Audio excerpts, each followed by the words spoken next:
About to get started. Again, please move to the front of the room, at least the first 5 rows, if you please. It'll make it a lot easier for the speakers to engage you and you to engage the speakers, especially when we get to Q&A. Thank you.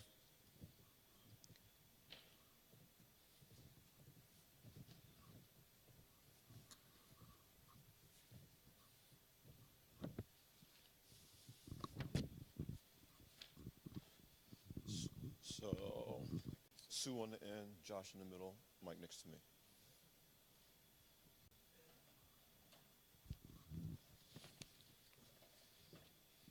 Oh, Mike. Josh in the middle. Yeah, that's the right order. Good afternoon, everybody. So, welcome to our BE Modern Man session. It's an original idea, but is it a business? So let me first tell you a little bit about BE Modern Man. This is a campaign that Black Enterprise started actually May of 2015, so we're in our 3rd year, because we recognized that there is no media platform that celebrates the excellence of black men on a daily basis, none. Think about it, the only magazine that exists today is Black Enterprise, for a black man to get on the cover without being athlete, entertainer, President Barack Obama now. But if you're not Jay-Z, if you're not LeBron James, you ain't getting on the magazine cover.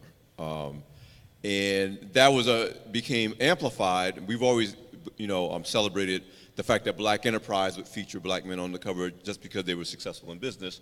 But in light of Black Lives Matter and other issues that we're facing as black men, it was like the only time we were on the TV screen was as victims or perpetrators or athletes or entertainers. Well, 80% of black men don't fall into any of those categories. Something like 90% of black men have never seen the inside of a jail. The different statistics from different sources, something like 80% of black men have never touched a gun before. But that's not the narrative that's in the media. So at Black Enterprise, us and other executives and managers at the company launched this daily campaign. If you go to blackenterprise.com, you go to BE Modern Man, where we just profile and tell the stories of what we say normal is our extraordinary. We're just regular brothers doing extraordinary things every day. Yeah, how about a round of applause for that? And we launched this campaign almost as a guerrilla operation. We didn't have a sponsor. We didn't have an advertiser. It wasn't budgeted. We just pulled it together and said, we're just going to tell these stories and see what happens. Well, as it would have it, it caught fire with sponsors because advertisers were trying to find a way to get into this conversation without screwing up. Without, doing the wrong thing. I'm not going to call any brands out, but sometimes you try to do something, Black Lives Matter, and then it backfires because they don't always know how to engage in the dialogue. But they said, but Black Enterprise knows how to engage in the dialogue. We will support this campaign. Fast forward to today, this is not the first BE Modern Man panel we've done. We've done it at other events. But since we always had a Sisters Inc. panel, which is going on next door, where we showcase women entrepreneurs, let's do a panel showcasing black male entrepreneurs who are doing some amazing things. And these brothers are just great examples of what BE Modern Man is all about, not only as excellent entrepreneurs, but also as black men who are just doing their normal, extraordinary thing every day. So it's an honor to have you brothers on the stage. And let me say that the latest manifestation of this campaign at Black Enterprise is going to happen at the end of the summer, August 30th through September 4th, I think is the dates, where we're having our first Black Men Excel Summit, which is going to be a celebration of excellence of black men. And I only want to differentiate that from a lot of conferences, unfortunately, focus on how we're going to get out of trouble, how we're going to rescue, and those things are important. But again, there was nothing out there on a national level that says, yes, we have to help and pull up those of us who are struggling, but we also have to celebrate those of us who are really excelling and hold those people up as a role model so that the people who are struggling can have something to shoot for, even if they can't rap, play basketball, or run for president. So you guys are a great showcase of what BE Modern Man is all about. And I urge you guys to be at Black Men Excel Summit. It's going to be fun. It's at a golf resort. We're going to be golfing, tennis, but it's going to be some great and powerful sessions uplifting black men. And let me make it clear, black women, you are welcome. You are our biggest cheerleaders, and we want to see you there too. So with that said, the theme of this session is about your ability to come up with an original idea, meaning no one's ever done it before, but sometimes you have an original idea, and the reason why it's not a business is because nobody likes the idea. Sometimes the idea is never been done before because it's not going to work. But how do you know the difference? How do you have the courage to say, it's never been done before, but I can make it work? And our panelists here, and I'll let them go into more detail, and their bios are in the app, so we're not going to spend a lot of time going through their bios, but let me just briefly introduce each one of them. You have Michael Elliott, whose real career, or first career, is a very successful television and film executive, writer, who decided that men need to be able to go to a nail salon. And that's not an idea that was universally received as a good idea, that brothers would want to go. And what we know of as nail salons, most brothers only see it when their significant others make them drop them off and pick them up. We ain't going in there. Yeah, you're right. Next is, well, first of all, a round of applause for Michael Elliott, founder and CEO of Hammer and Nail Salon Group. Next is one of my favorite entrepreneurs. I mean, he knows that now. He has a company called The Cut Buddy, and I'll let him tell you more. But his idea was, you got to have an alternative to going to the barbershop, especially if we don't have no money to go to the barbershop. What can you do to still maintain your grooming? What's inexpensive but can be done, but can still make you look professionally groomed? And so he created what is called The Cut Buddy, which again, it took him a while to get people to get what he was talking about, but he persevered. And next, and I have to say, I just met Michael today, but I've known Joshua and Sue for a while, so I'm finally glad that I got to meet you, even though we covered you in Black Enterprise and on blackenterprise.com. Round of applause for Joshua. Thank you. And finally, Sue Sani, you might remember he was one of the judges for the elevator pitch contest yesterday. I've known him since I was a judge for Tap the Future Business Plan competition, and his company is one of the companies that won. How much you win that time? $25,000. Small change, because now you're winning $250,000, but I understand you're rolling forward. And him and his business partner, Ben Lamson, have a company called We Did It NYC, which is a crowdfunding platform for nonprofits and other charitable and cause-related organizations. That when people think of crowdfunding, they thought of for-profit businesses trying to make a lot of money or making films. But this idea that nonprofits and cause-related entities needed a crowdfunding platform was not universally, and I was one of the doubters, if you remember, big doubter, received actually. right away. So what these men have all in common, in addition to being extraordinary men who are just extraordinary in their everyday life, is that they all came up with ideas that they had to make a case for it really being a business. Right. So to kick off the conversation, let's start with Sue and work our way down. Talk about one it is what you actually do, you can explain it better than I can, and then talk about some of the early challenges of bringing that from no one's ever done this before to no, this really is a viable business in the marketplace. Sue. Yeah, sure. So for those of you who don't know, my company is called We Did It, and We Did It helps nonprofits fundraise online. And for the last 5-6 years, we've actually helped over 600 nonprofits all around the country raise, at this point, over $50 million. But when I first started the company 5 years ago, it was very, very difficult to convey the message that nonprofits didn't necessarily mean no profit. Exactly. And Alfred wrote a great piece in Black Enterprise about that after we met, and he learned a little bit more about our story. But one of the most difficult things early on was really convincing people who didn't come from the nonprofit world or who weren't very perhaps welcoming of me, understand that there is a viable business in this opportunity. And I just remember many times going to pitch competitions or meeting with investors or people who could be potentially partners, and just seeing blank stares or getting a lot of doubts. So I had to persevere through all of that adversity for sure. Excellent. Josh? I feel your pain. You hear me? Yeah. Okay, great. Well, my name is Joshua Esnard. I'm the inventor of the Cut Buddy.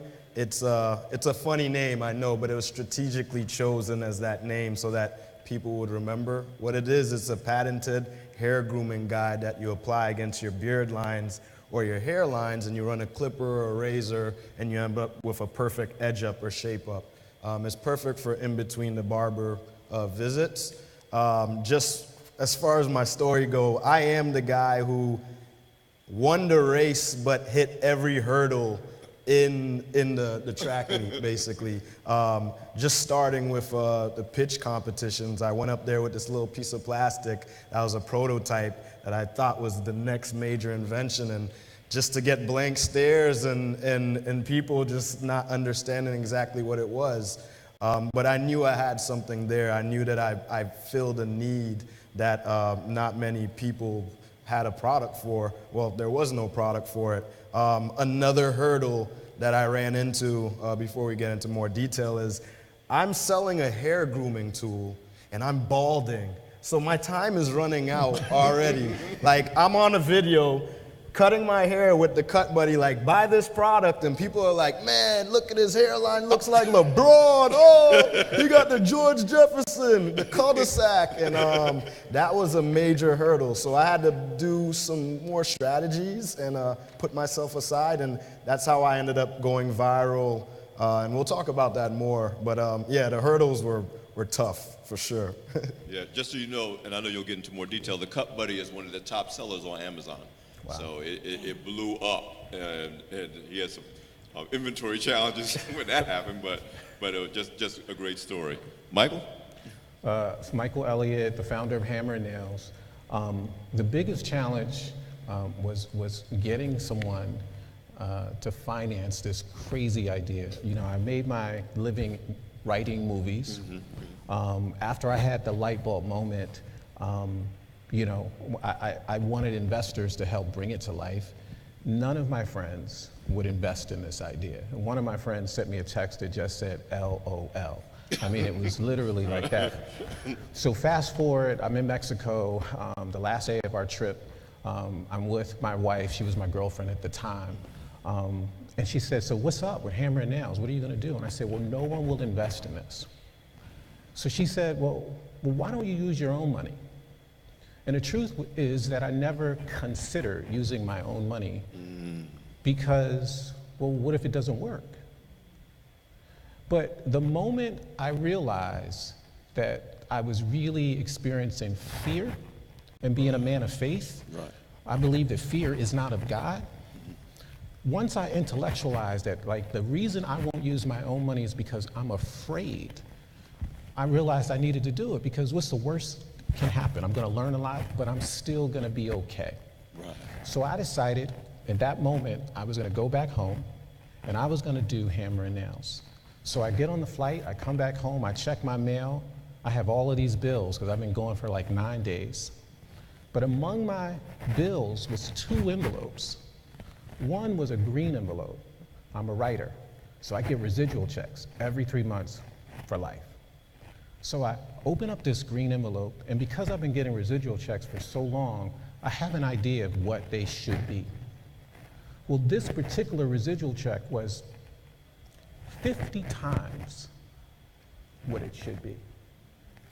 Like, in fact, it was almost the exact amount of money I thought I needed to do Hammer & Nails. Wow. It was in this envelope. It gets better.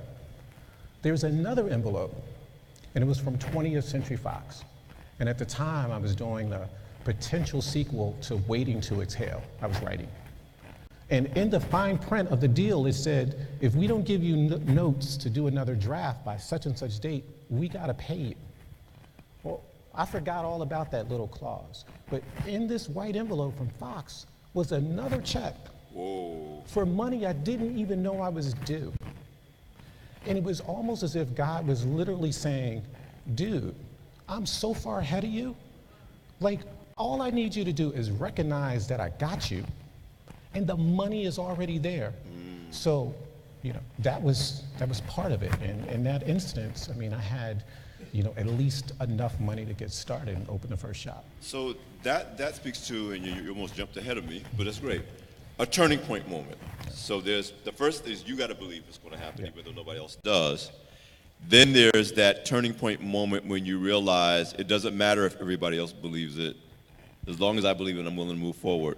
So with Josh and Sue, what were your turning point moments? Well, I had the idea for We Did It before I had started the company. Obviously, I was actually working at an investment bank around 2011, and there was one day my mom called me, and like mothers do, she was just trying to catch up with her son and figure out what was I up to and make sure I was doing all right. And we had a conversation where she was trying to learn more about what was I doing at the bank all day, every day. My mom, to back up a little bit, she's a pharmacist, and she got a degree in microbiology, so she sees the world through health and through helping people. That's her trade, that's her profession. But at the time, I was like 23, 24, and I was very proud of myself for working at this investment bank because I was making a lot of money at that age. In fact, I was making more money than my parents were. So I thought I was the man. So we're talking, and I go through this whole spiel about I'm the youngest guy in the bank, and I'm responsible for moving billions of dollars from this bank to that bank, and I'm using all these terms and industry jargon, and she stops me and she goes, well, Sue, I really don't know anything about finance, so a lot of this stuff is going over my head. Why don't you tell me, what did you do today that helped someone? How many people did you help today? And I was literally stuck on the phone. My mouth, I couldn't even muster the words to describe what I was doing on a day-to-day basis at this bank that really made a difference in people's lives. And it stuck that moment stuck with me for weeks.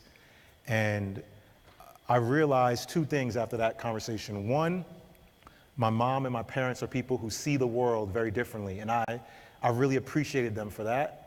But then the second thing was that I vowed to myself that I would never pursue a job or an opportunity if it didn't really help people and it didn't make me feel good about myself.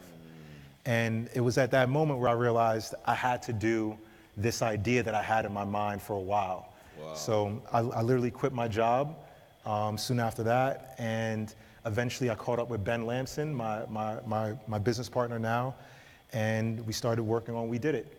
Excellent. So Joshua, what was your turning point? It's definitely centered around what you call influencer marketing, affiliates. So I'll give you my story of how I got to that point, and then I'll give you some points on what you can use to make that turning point in your business. So I'm from a third world country, a developing country called St. Lucia in the Caribbean. My mom had me at 18 years old, very young parents wanting to pursue a degree. So we moved to America. But the thing about living with Caribbean parents, is anybody here from the West Indies? Hey, shout out to everybody out there. Is they're old school. So no matter what, it doesn't even matter how much money your parents may have. My dad was cutting my hair, all right? So I'm 13 years old. My dad's cutting my hair, and my country is called a kobo, and that's the type of haircut where you get one option. That's the flat cut, all the way to bald, or a one, if you'd call it in a barber shop. So I'm like, nah, I'm 13, I got my platinum FUBU on, my waves are spinning, I need to go to school looking fresh, my edge up and my hairlines need to look right. So what I ended up doing was I ended up cutting up his folders for work. He ended up being a professor at Cornell. My parents ended up being professors at Cornell. So that 17, 18-year-old girl that had this kid, we moved to America, and they ended up being big professors. So I cut up his folders for work, and I started testing out this little plastic piece of product, and I started running the razor and the clipper down my hairlines, and I'm like, damn, curve is looking good. So I went to school. People were like, yo, who's cutting your hair? Like, it's me, you know? So I had solved my own problem. And that's something that happens in a lot of households today. There are a lot of problems that you're solving, and you're sitting on that idea or the solution, and you're not actually patented it. So basically, I sat on this idea for 15 years. Wow. I used the product, cut my hair with it. I cut my baby brother's hair with it after he was born. I cut friends who were in college, roommates who were in the military. You know, it just sat next to my sink. It sat there. Like Harper said, don't let it sit. Let it sit for 15 years. I use the product, so I guess that can be my testing, my research and development phase. And one day, we were moving, this is gonna get random, we were moving a treadmill into a house. My girlfriend said, the treadmill can't fit into the garage, and we need to take the doors off of the hinges so that we could fit this big treadmill into the garage. And you're gonna wonder, you're saying, where am I going with this? So we fit the treadmill in the garage. Now it's time for me to put the door back on the hinges. I'm like, man, I'm tired. I'll do this some other time. She looked me dead in the eye and said, you never finish what you start. And as strange as that sounds, that kind of hit me in my heart. And I said, you know what? I'm not showing up for my life. I have a good job. I'm getting paid very well, but I'm not happy. So I had this book of inventions that I had from a little kid. The first page was the Cut Buddy. So I have 60 inventions. It just happened to be that the first page was a Cut Buddy. I went to a patent lawyer, got the patent done, and now I'm an entrepreneur. You know, I'm starting a business. So I hook up with a manufacturer after losing many pitch competitions, by the way. That's how we met. He yes, lost exactly. the pitch competition. Oh, yeah. That was when I was trying to find funding to manufacture. So now I'm bootstrapping. Last $300 down to my credit card. You know, bills are coming up. Finally ordered a product. Hundreds of boxes show up to that same garage where the treadmill is. So I'm looking at hundreds of boxes of products, and I'm like, how am I gonna sell all this stuff? So that's when I started cutting my own hair, doing videos on YouTube. Started getting like 5 sales per day. I thought I'd end up paying off like a Toyota Avalon. Is that what you guys are preaching here? Toyota Corolla? I thought I could pay off a car. I was good, okay, all right. Then I started getting roasted on Facebook. It was like the LeBron hairline comments, he thinks he can take barbers' jobs, which I was not. And it just, you know, my sales plateaued at, you know, 5, 6, 10 sales per day. What I ended up doing was re-strategizing my business by doing influencer marketing. Now, most of you guys think influencer marketing means that a celebrity has to endorse your product. No, I went a different way about it. So I went onto YouTube, and if there's any notes you take about what I tell you today, this will make you $100,000 very quickly. I went on YouTube, I found 4 hungry guys, 3 of them being African-American guys, better looking hairlines than me, handsome looking guys, that already were doing tutorials on grooming and haircuts and waves. So I contacted them. I said, you know, I have this new product. I'll send it to you. I'll give you a coupon code from my Shopify store where if someone buys the product from you doing a video using it, they'll save 10%, but I'll pay you $1.50 of the product. So we have a kid who had 15,000 subscribers, did a video. All of a sudden, my sales hit 50 sales per day, 100 sales per day, 400 sales per day. I'm walking into the post office with a box, and the postal workers are like, man, you again? That was the turning point. So if there's anything else I can say to you is affiliate marketing is the truth. You don't spend any money big time up front if you do it right. If you find someone who is an influencer who has 15,000 to 50,000 subscribers on YouTube to do a test of your product, it's almost free. You just need to offer them some royalty. And from there, bestseller on Amazon, GQ, Forbes, Black Enterprise. You know, I've done 60,000 units in a year and 3 months. All right. Excellent, man. Excellent. So, Michael, I want you to paint a picture of what Hammer and Nails is, because if you haven't seen it or you haven't been there, I mean, if you saw them on Shark Tank, you might have a bit of an idea. If you saw them in Black Enterprise, you might have a bit of an idea. But when people think nail salons, your experience is a very, very different experience because of the market you're serving. Yeah. So you know, after I got the idea and decided I was going to do it, one of my friends said to me or asked me, do you really think there's enough men to get manicures to sustain a shop where that's a focus? And I said, well, you don't really get it. Because Hammer and Nails isn't really for the guy that's already getting pedicures. It's for the guy that's never had a pedicure. The guy that would never step foot in a nail salon. My idea was, because that's a bigger market, what if I can create a place where that guy would experience my shop and want to come back to? This is a market that no one's seeing, that I could literally invent a market for my concept, right? And the way to do it. Let me just interject something. So this is a very important point. If you're going to do something that's never been done before, you have to know who you're doing it for. Yeah. Please continue. Yeah, absolutely. And so how do I get that guy? And the way to do it was to create a place that didn't look or feel like a salon at all. Not only does Hammer Nails not look like a nail salon, it doesn't look like a barbershop, it doesn't look like a fine men's salon, it doesn't look like anyone else's shop, first and foremost. So that was the first thing. The other thing I realized was that if I make Hammer and Nails experiential, if I make this a place where a guy wants to go to and be there for 90 minutes, that if I create a gift-worthy experience, I'm going to reach another market that no one thinks I would get, and that's women.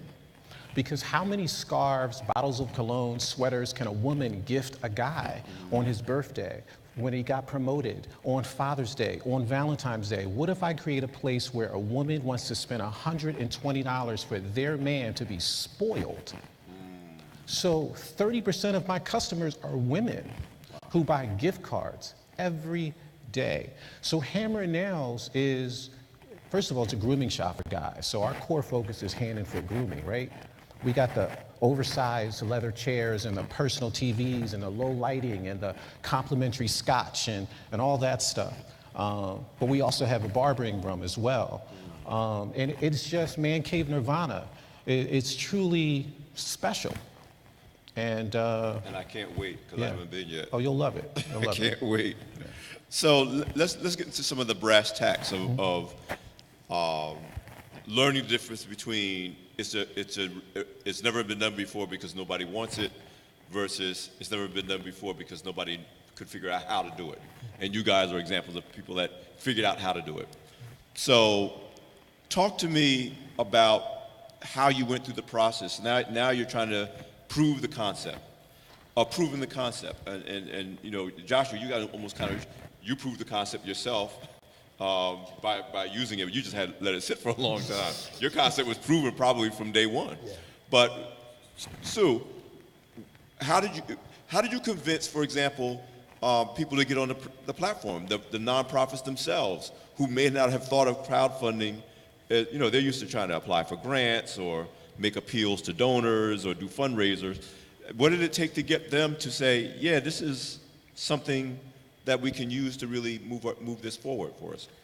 So the strategy that I used to find my first group of customers is something that I think anyone here could use if you have a B2B business. And it's using letters of intent to demonstrate that there's an interest from that potential customer in your product or your service. So I knew that nonprofits, just like any other company or organization, had products and services that they use to run their organizations. Just because they're a nonprofit organization doesn't mean that they don't need to buy things. And I also had experience directly working with organizations and their leaders and learned that they were interested in crowdfunding. They just didn't really know how to go about doing this. So all this stuff was in my mind. I was getting it from my experience working with people, but I needed some proof that I could show an investor or my teammates and other people so that they can really understand that there's an opportunity here. So, you know, I think I actually wound up doing some research online and coming across a letter of intent. And a letter of intent is just basically kind of like a semi-contract that, you know, two corporations or organizations might have between each other, where one is saying that I am interested in using your product under these certain conditions. And I use that as a way to start the conversation with a group of nonprofits and then basically get them hooked onto the concept that we were going to build a platform for them where they can raise money online. And once I had that's what really solidified the relationship with these organizations. And you know, after we built the prototype, we already had a group of 10, maybe 12 customers who were waiting for us to launch with them. And I want to say in a few minutes, we're going to open up for Q&A. I think this is the Q&A mic, so you can start lining up whenever you're ready. We want to definitely get your questions in. I want to talk a little bit about, though, and I know Michael's story because we've covered him, and I know Josh's story because I almost in some ways personally witnessed it. Even when you get the ball rolling, you're going to be faced with doubters.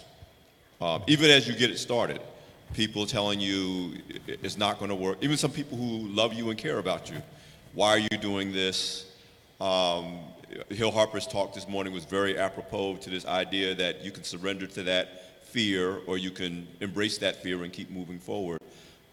Talk about what it means to be an entrepreneur that's trying to convince the world that this makes sense. And you went on Shark Tank, and that I know. And didn't get a deal. Didn't get a deal. Again, I've seen Joshua be disappointed. Susan, you guys seem like you win everywhere you go, but I know that's not the truth. Only what I saw. But talk about what it takes from your own mindset as an entrepreneur to really be able to return to the fundamentals of what you're trying to do and stay committed to that. Should I? Either one. Well, I'll start. Sure. So I have a very specific point of view. I refer to that as God glasses, right? And what I mean by that is what I've realized through this experience with Hammer and Nails is that, you know, when I just look at situations and obstacles through my own eyes, I can see the wall, I can see the door that's closed, I can see all the things that can prevent me from succeeding. But when I look at things through his eyes, like the door doesn't exist. It just isn't there. So, as you know, I went on Shark Tank. Right. And in front of 7 million people, all 5 of the sharks said, including 4 men. Yeah, and said, nah, I'll pass. Right. And one of them said, it'll never work. Sure. And I stood there in that moment and I was literally like, okay, in that moment, I don't get it, because I was invited to be on Shark Tank 5 weeks after I opened Hammer and Nails. I didn't stand in the line. It was nothing but God. But here I am at Shark Tank, never expecting that all 5 of the sharks would say no to me. Like, I'm sure no entrepreneur thinks that, but it happened to me.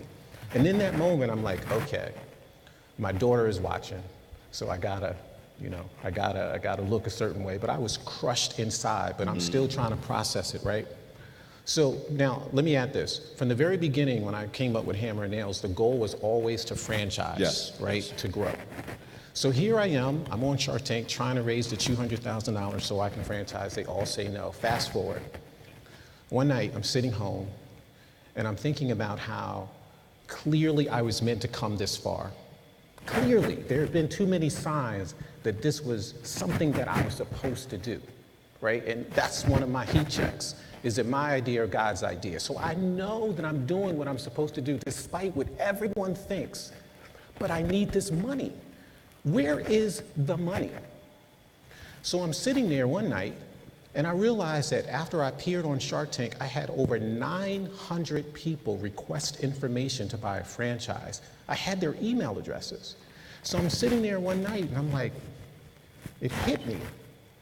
Why don't I reach out to these 900 people that want a franchise, that want information on my business? Maybe in that sea of people, there's the money. Right.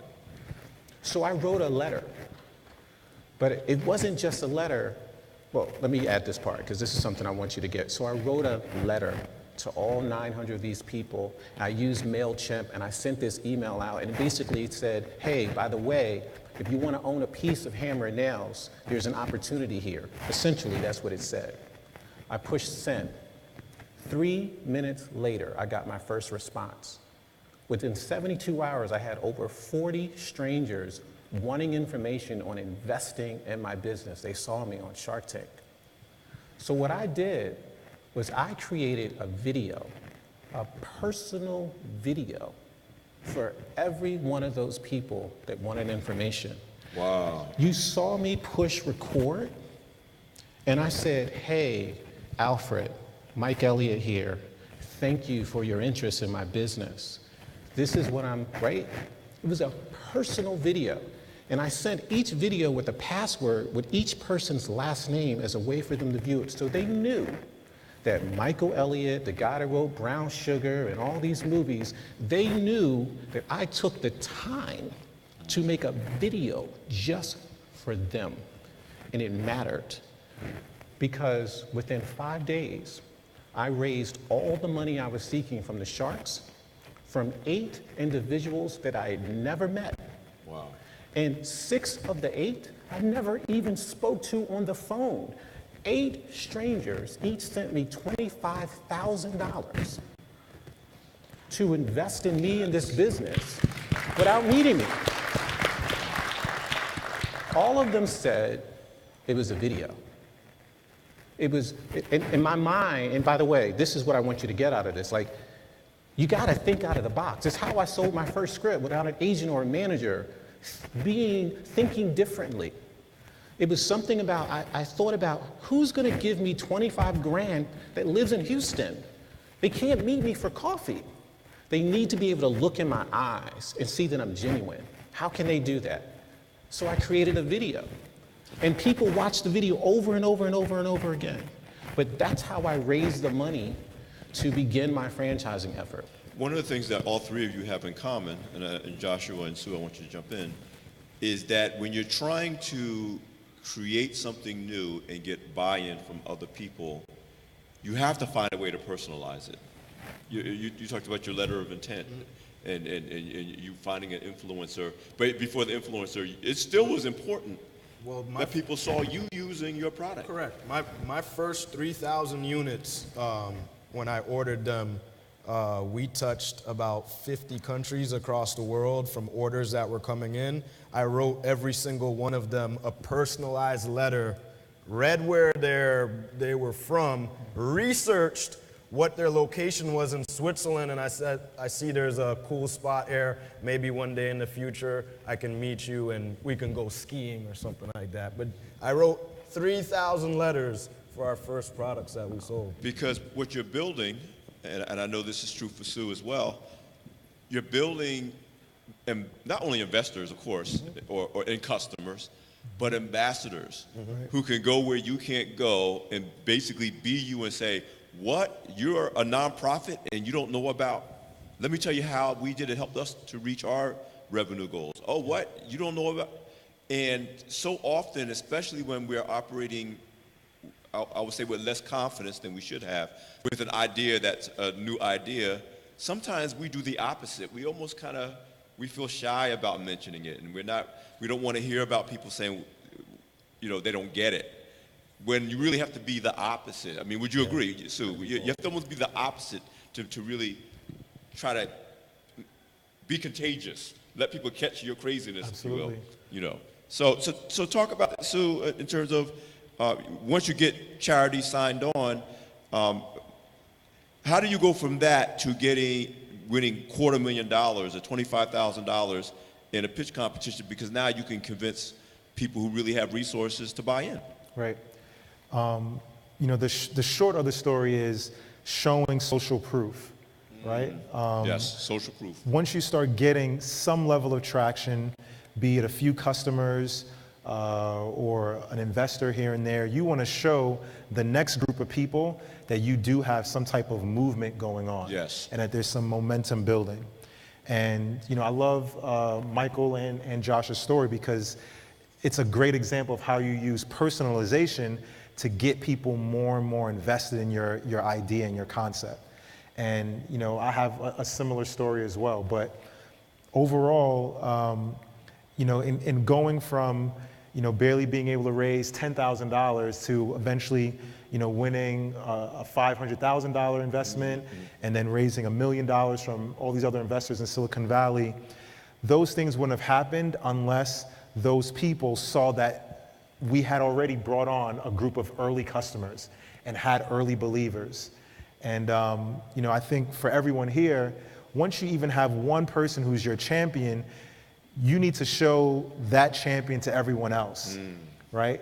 That's how real leadership really, transpires.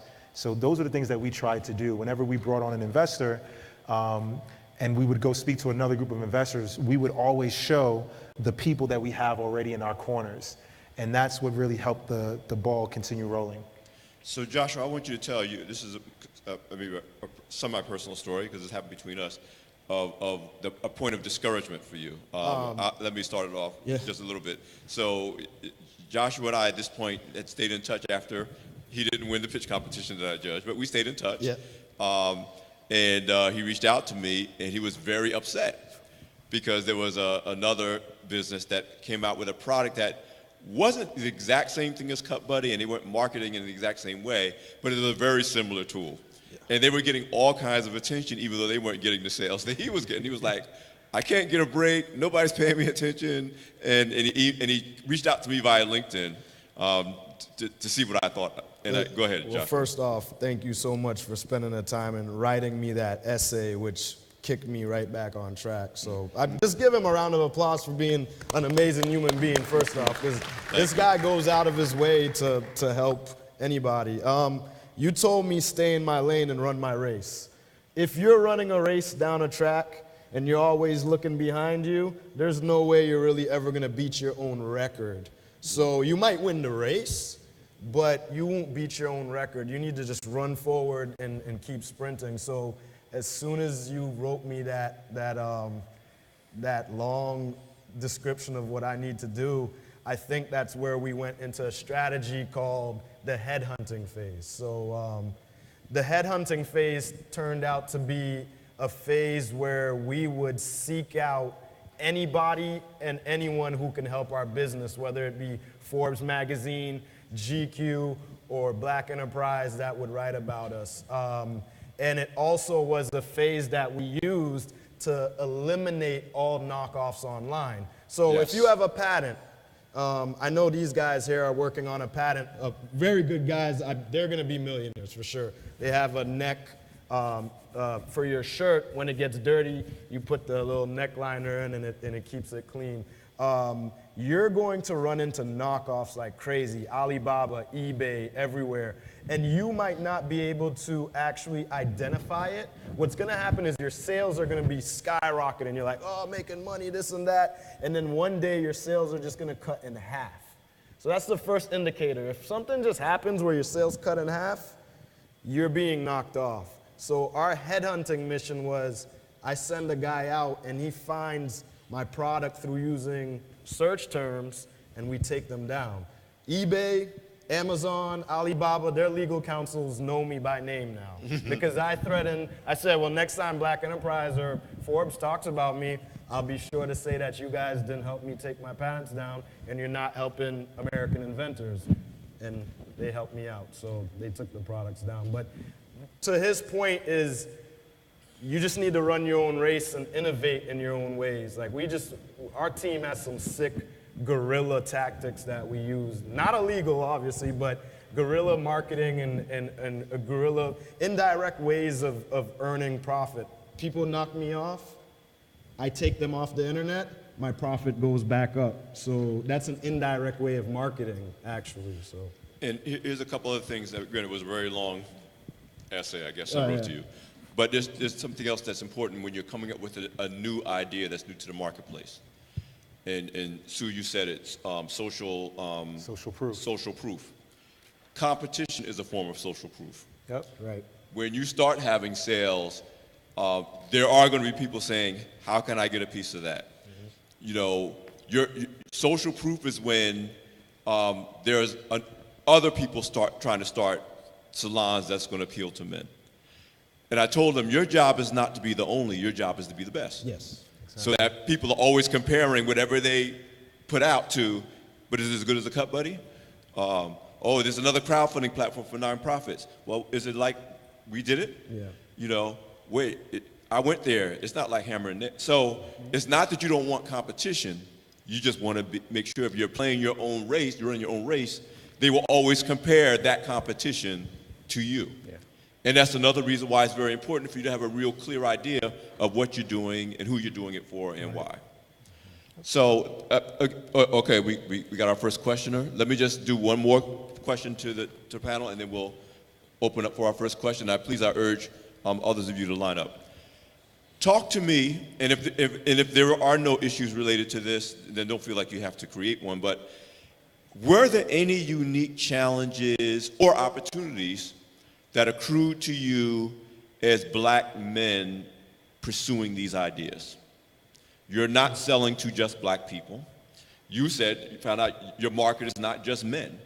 But were there some unique things that either were advantageous to you or challenges for you in terms of how you were being perceived in pursuing what each of you have pursued? These aren't, quote unquote, typical, like a white person can easily use the Cut Buddy. It's not like, oh, you gotta have a fro to use the Cut Buddy. So just briefly, as BE Modern Men, talk about what it means, both in terms of opportunity and challenges, to be extraordinary in your day-to-day life.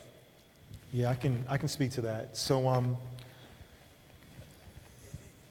there came a point in my business where we had already gotten a bunch of customers. We might have already even raised some money. So, you know, we're operating, we're off to the races, but we started getting these messages either through email or sometimes in conversation with prospective customers where they would call us a boys club. And it was because when you would go online to our website or you would do research on We Did It, you could obviously see that we were a team of about 12, 13 guys. And while that might not seem that weird, it is weird in the nonprofit world where usually the person on the other end of the phone or at the other end of the table is a woman. In the nonprofit space, most of the time, the development director or the people who are part of the board, they're women who are leading these organizations. So, you know, I started to realize that, one, we weren't being perceived in the right way, or at least in the way that I wanted to be, because we weren't just a boys club. Right. You know, we were a group of people who wanted to actually help and build a sustainable business. But more importantly, our company didn't really reflect our customer. And, you know, this is, I guess, beyond a black and white thing. It was just more about, you know, putting ourselves in the shoes of our customer and delivering a message and a product that really resonates with them because we understand who they are. So because of that, I changed the way I was hiring. I really looked back at myself and thought about what type of implicit biases I might have had and how that might have led to having a team of 12, 13 guys. Yeah, I want to say something that's very important because I think it's important to underscore.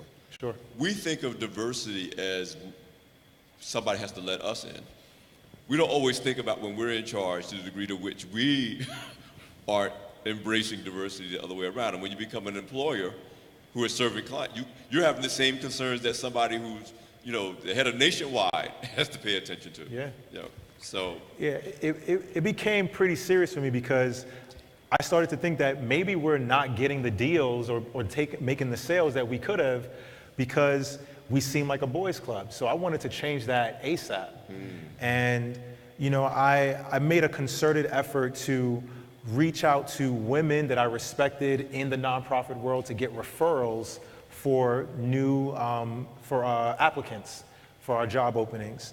At one point, I turned the entire sales team to an all-female sales team because they're the ones who are going to be the face of the company when they go out and reach out to new customers. So, you know, these things became important to me because I knew that they were affecting my bottom line. And in general, I just think it's general good practice to have a diverse team. Diverse teams, you know, are proven to perform better than homogenous teams.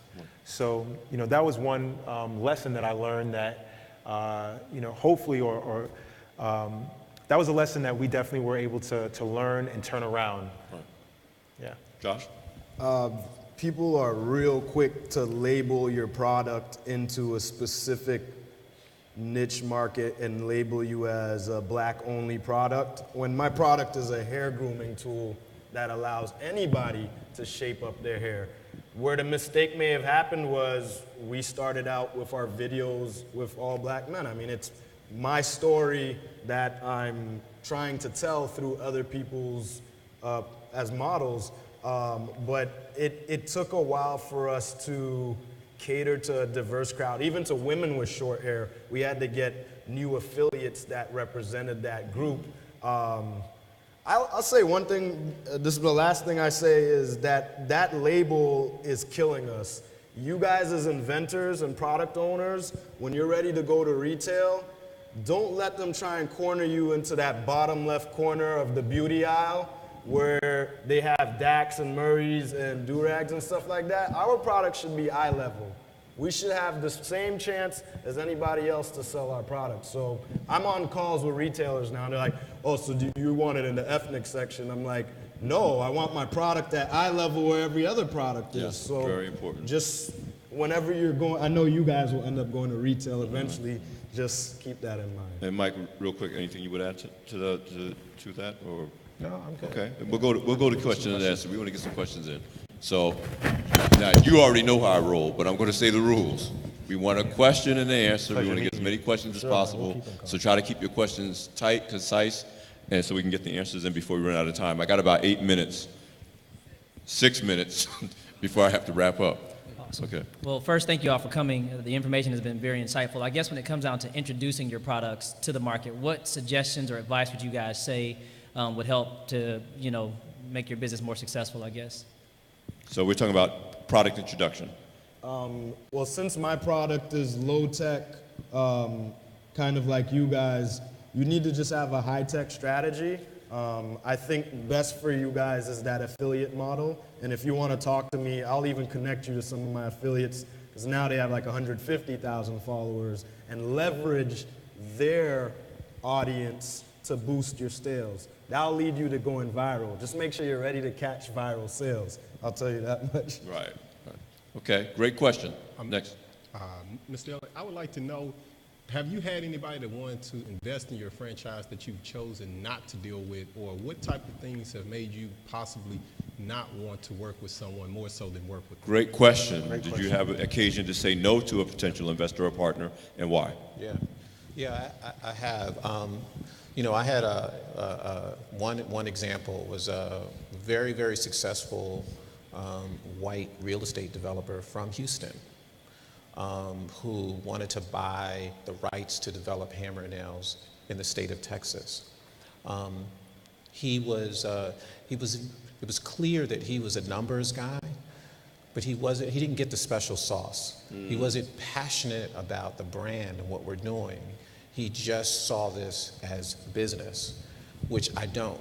It's you know, and based upon his point of view, I felt like it wasn't a good fit. And that's an example of me not taking that check because I'm thinking about the long-term relationship and my brand. And if this guy's going to represent our brand and I want to be in business with him for 10 years or more, it's got to be like a marriage. Yeah, and the thrill of getting an investment only happens once. Right. So 5 years later, if you ain't feeling the relationship, the thrill will be gone.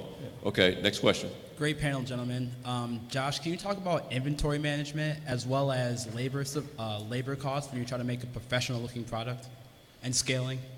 Inventory management. I have a personal experience with my product going viral after getting those affiliates. So my sales were at 400 and then the bubble burst. and I got 4,000 sales in one day. I only had 200 products in my house at that time, so I owed 3,800 products to various people across the world. You have to have, one, an insurance strategy, but before that, you should have been proactive to know that you're running out of inventory, so start a new order. The insurance damage control strategy is that once you know that people have bought your product and you can't fulfill, you need to contact them less than 24 hours and let them know that, what I did was I said, I'll give you a free product, or you can have all your money back. People have been waiting for my product for their whole life, so they're like, all right, I'll get a free product. So 95% of the people accepted just a free product. What was your second question? As far as packaging, when it comes to making it look professional, even though you're at a small scale. I've been lucky because I was just a computer geek my whole life, breaking computers all the way to using software. So I designed all my packaging to websites and stuff like that. When it comes to packaging though, make sure you understand what a G-tin is, UPCs. Go to the gs1.org and take the tutorials. Okay, I'm being told I can't do one more? Okay, I can only take one more question. So you're the lucky dude. Great. Great panel, gentlemen. Denzel Richburg from Cognizant Consulting. My question really is for Michael and Josh. How do you tie your success to your relevance and purpose? And you speak about your spirituality, and really more so for you, Michael, and being relevant. You know, for me, a big part of what I do and why is I wanted to be able to impact other people's lives, quite honestly, financially. You know, for me to be able to employ, my God, 13 African-American women. You know, one of my African-American women earned $130,000 last year, and she sent me a text today because 1 year ago today, I went to the BMW dealership with her and helped her get her BMW. 3 years before that, she was sleeping in her car. She drove across the country from DC, single mom, sleeping in her car, walked into my shop with a backpack and an attitude. And fast forward 4 years later, she's family and she's doing well. And so I have so many stories. The more I'm able to do, I feel like the more I'm blessed. Joshua, you want to? Sometimes your mission doesn't come clear until you actually go to market. Getting people sending you emails saying, I have a disability. When I take medicine, my hands shake, and because of your product, people with disabilities can cut their hair better. Knowing that you're making someone's life better like that, or helping a veteran or a soldier overseas cut their hair without going into danger, or a single mother save a little bit of money, or helping a salon earn $400 more per month because now they offer beard shave, that's where your mission comes in and you realize that it's more about helping people than actually getting rich. Getting rich is nice, but when you actually get an email like that, you almost cry and you feel good inside. So. Yeah, and I'll let you, Sue, close it out. Your whole mission of We Did It is enabling that kind of transformation. Yeah, I definitely have to echo what Josh is saying. Usually for me and my colleagues, when we hear the stories from our customers about the money they were able to raise and the impact they're able to make with that money in their communities or around the country, that's what really keeps us motivated beyond the financial success that we're having. So Excellent. yeah, customers are the driving force. Yep. Let's give a round of applause to men who are extraordinary on an everyday basis, just being who they are. Thank you so much. And thank you guys for being a great audience.